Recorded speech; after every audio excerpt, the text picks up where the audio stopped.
morning, good afternoon, good evening, wherever you're watching me from. And welcome back to my YouTube channel. And don't forget to subscribe, like, and share. So let us go into today's topic here. So on my last episode, we discussed about culture and we talk about culture, and I said in the last video that I'll be exploring a different country culture in a little bit, not too long. So, and the first country I'm talking about is Nigerian, because I'm from Nigeria as well. So I have to talk first about my country.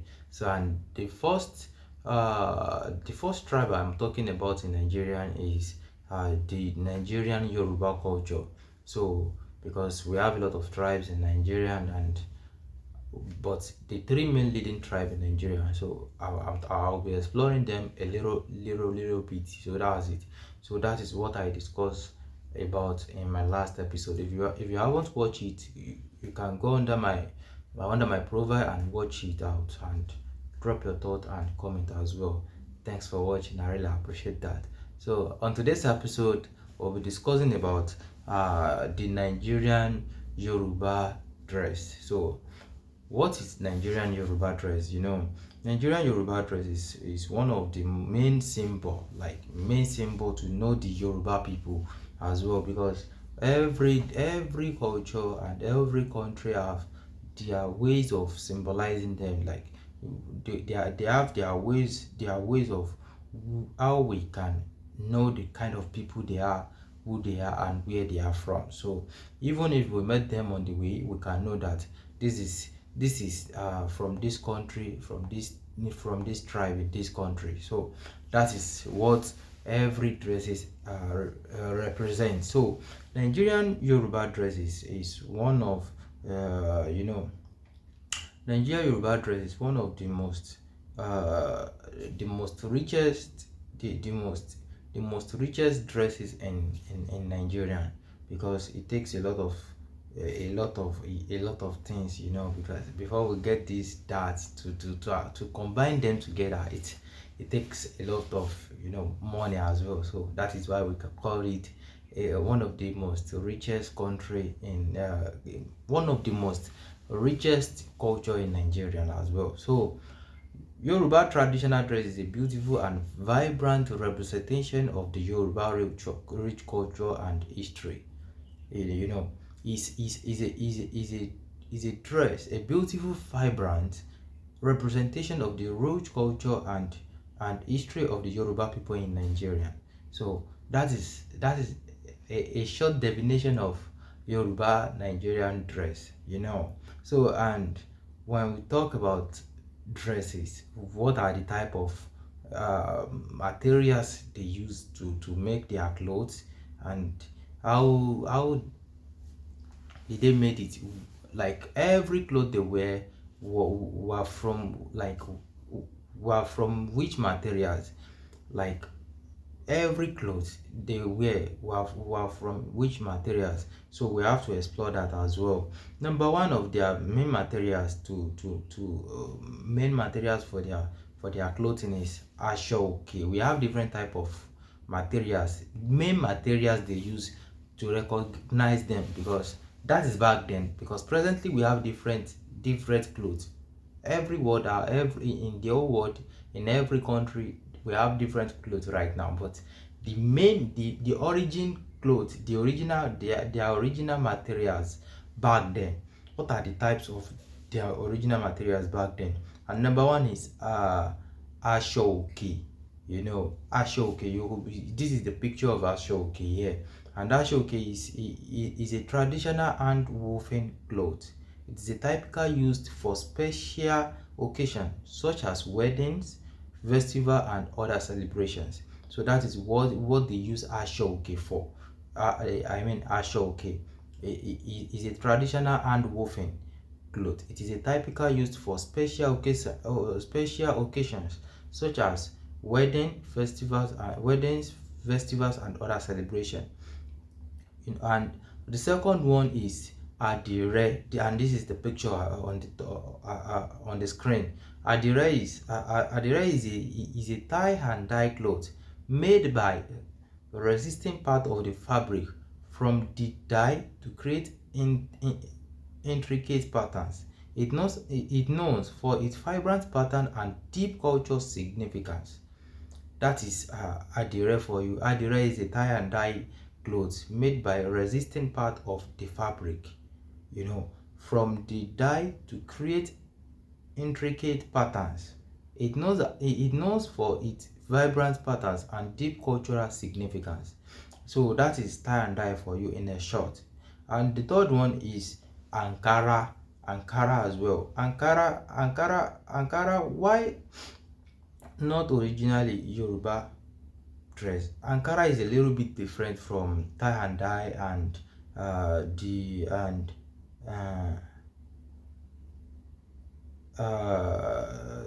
tie and dye and Aso-Oke. So it has a little differences. Why not originally Yoruba? Ankara is a popular fabric in Yoruba fashion. It is colorful, printed fabric made from 100% cotton. So that is it, but it is very popular. So that is why we add it to it.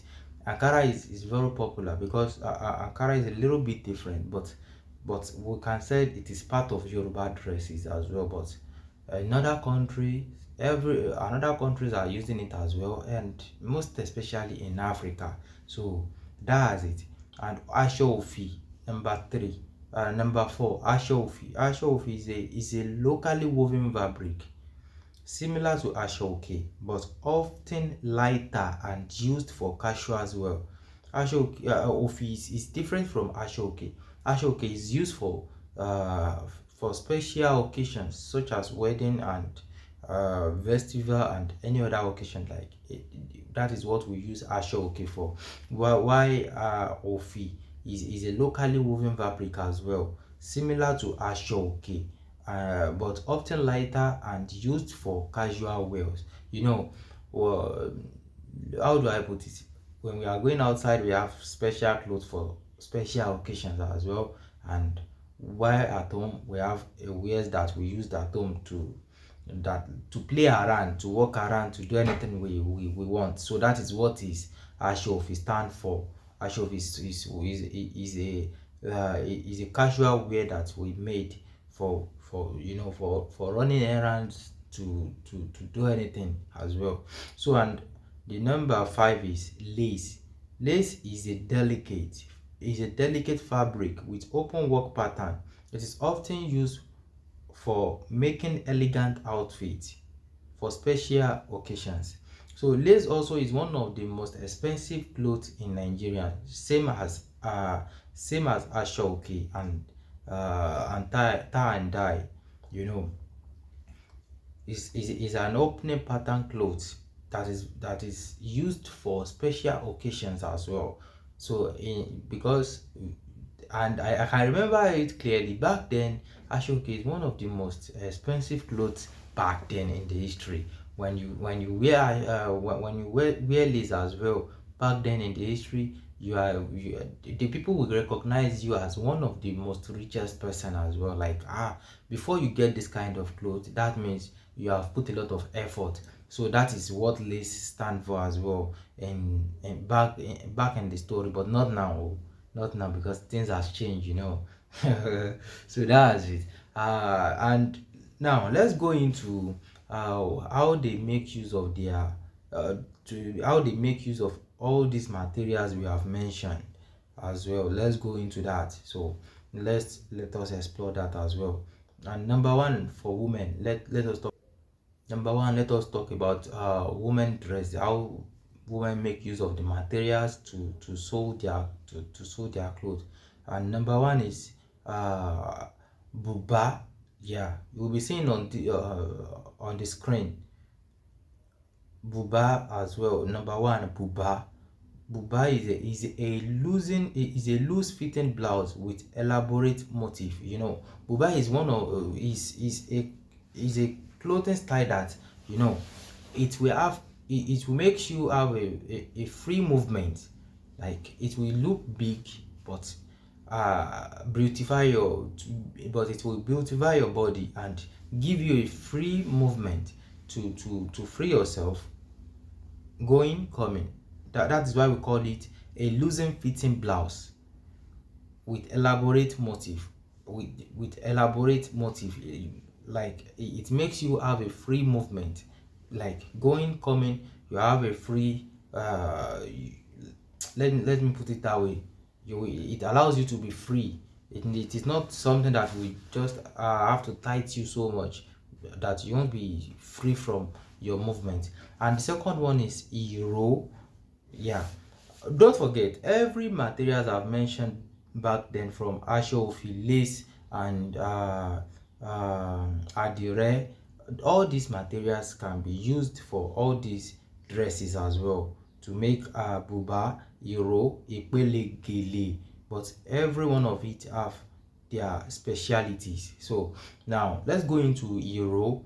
A wrapper K-knot around the waist, made from various materials and pattern. You can see it on this picture as well.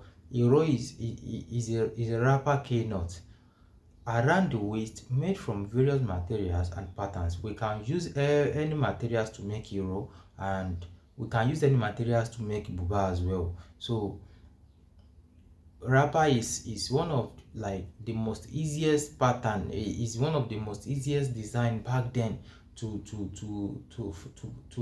use, and one of the most fashionable fashion style back then. So that is it. Hero is one of the most fashion styles back then, and is a easy free dresses to use when going out, inside the house, anywhere you are. So that is it. For that, I'm talking about women dresses right now. And number 3 is Ipele, a short drop over the shoulder or around the waist. Ipele is a short draped over the shoulder. They put Ipele right here, like they put it right here. It goes from front to back and from back to front. So they lay it on their shoulder. Ladies lay it on their shoulder. You can see it in this picture. No need for me to describe that because I'm not a woman, you know. So but you can see it from this picture. Yeah, Ipele. So that's it. And number 3 is Gele, an elaborate head tie wrapped in various ties. Is one of the elaborate an elaborate head tie, you know. Ladies can make use of it in different style, and elaborate it in different style as well. Like they can make this gele to look different. Like they don't have one style of making, in one ways of making gele. They have different ways of giving it different style to divine where they are going. Gele to look for man, gele for going to wedding, for going to different occasions. So let me put it that way. Let me short it that way. And number 5 is Aso-Oke, hand-woven fabric, often used for special occasions. So I've talked about that earlier, so no need to explain that again. And for men as well, for men, number 1 is Agbada. You know, we men in Nigeria and Yoruba culture, we will wear Agbada, a flowing wide sleeved robe. Agbada is a flowing wide sleeved. When you see Agbada is, you can see it in this picture. So Agbada is a flowing wide sleeve. It stands as you know, when you wear Agbada in Yoruba culture, it lets people recognize you, that you are one of the most respectable person either in the city or in the country. So, and it lets people to recognize you as one of the most richest people in the country. It lets people recognize you as one of the most richest people in the city back then, not now, not in this era, because we have a lot of dresses, a lot of designs, you know, a lot of fashion clothes as well. So that's it. But back then, so, and the second one is a buba, a loose shirt worn underneath the agbada. We wear buba, women wear buba under the agbada, same as women. For women, their own buba is a open one, but for men, we can wear buba, a long sleeve shirt under the Agbada as well, because Agbada is to let people recognize us as one of the most richest person in the city, or one of the most respected person in the city. So that is Agbada for you. But Buba is what we wear under the Agbada. Yeah, so you can see it here in the picture as well. And the number three is Sokoto. Sokoto is a trouser worn with a buba, because we have to rhyme the dress. You can see it in this video, in this picture. Buba has same color with Agbada, and the Agbada also has same color with Sokoto. So all these combinations give a well representable of Yoruba men. All this recognition, it gives a well representable of a real Yoruba man. It defines who we are, a real Yoruba man as well. So, and the Fila as well. Fila, a cap that comes in various styles. Our caps do comes in various styles, from different clothes, from different from different fabric as well. So that's it. And also we have accessories and jewelry as well. So now, let us talk about the accessories, because when you see dresses without accessories, you'll be like, why this boring dress? So every dresses have different accessories, and every country have their own ways of using their accessories as well. So let us talk about number one. Number one is beads and jewelry. Women often wear beads around their neck and wrist, ankle, and waist as well. There is no places like you can where places you can see beads and jewelry. Beads, you can see beads in their neck and their ankle hair and their waist as well. And number two is hand fan. uh Abebe, it is a common accessories in Yoruba land as well. So, and number three is irukere, also known as all steel. Irukere is worn by women. So women always use all this for people to recognize their beauty, and to describe how they look as well, to describe their beauty as well. So irukere, hand fan, and beads and jewelry. So that is it for the for the accessories that Yoruba women always use. Men also use irokere as well, and bead as well. Bead and jewelries are common for men and women, while irokere also are common for men and women. But most especially the kings in Yoruba land always use irokere. So hand fan as well is common for both men and women. So that is it. So on the conclusion, Yoruba traditional attire is not just about clothing. It is a celebration of identity, histories and creativity. As I've said earlier, it is a celebration of uh, it is a celebration of identity, histories, and creativity. I said it earlier as well that every dresses and in every culture always describe who they are, where they are, and what is behind them, the histories behind them. And every dress also stand for symbols. It's like symbolize on their culture, or any part of their culture. So that is what Yoruba dress stand for. Yoruba dress stand for uh, it is not just about clothing. It's a celebration of histories, identity, and their creativity. So that is what Yoruba dress stand for in short. So thanks for watching, guys, and that is all for today's episode. And don't forget to subscribe, like, and share. So, and I really appreciate your support. Please always support me and always like and share. Thank you so much. I really appreciate that. Bye. See you in the next video and the next episode. Thank you.